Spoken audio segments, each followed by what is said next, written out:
4 сентября в поселке Белиджи прошло чествование победителя первенства мира 2021 года среди юниоров по вольной борьбе Шамиля Мамедова. Местный меценат, депутат городского собрания и просто хороший человек Вагиф Сефербеков вручил ключи от нового автомобиля «Лада Веста» виновнику торжества. Знаем, что 17 августа на первенстве мира по вольной борьбе в Уфе Шамиль Мамедов стал обладателем золотой медали.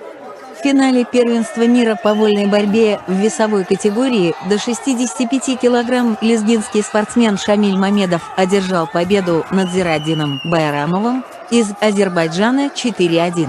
Чемпион по вольной борьбе Шамиль Мамедов на своей странице в Инстаграм опубликовал пост благодарности. Спасибо большое всем за поддержку. Отдельно выражаю благодарность Сефербекову Вагифу Рафиковичу за столь ценный подарок, оказанное внимание и мотивацию. А также хочу поблагодарить всех моих тренеров за их проделанную работу и неоценимый труд. Барка Аллах.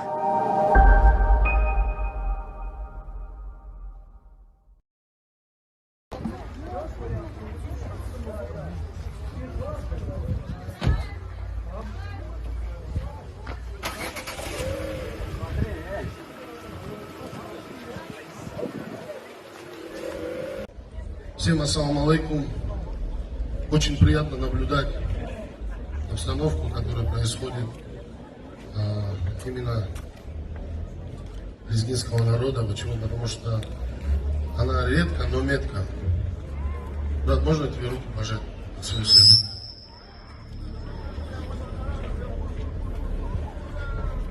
Да, Аллах, брат, чтобы это только было начинание, чтобы мы тебя видели на всех мировых площадках, где только можно. Чтобы твоя фамилия, твое имя везде светилось. И чтобы наш народ гордился этим. Сара Вересхаяр, Аллах Тахира, что пришли поддержать.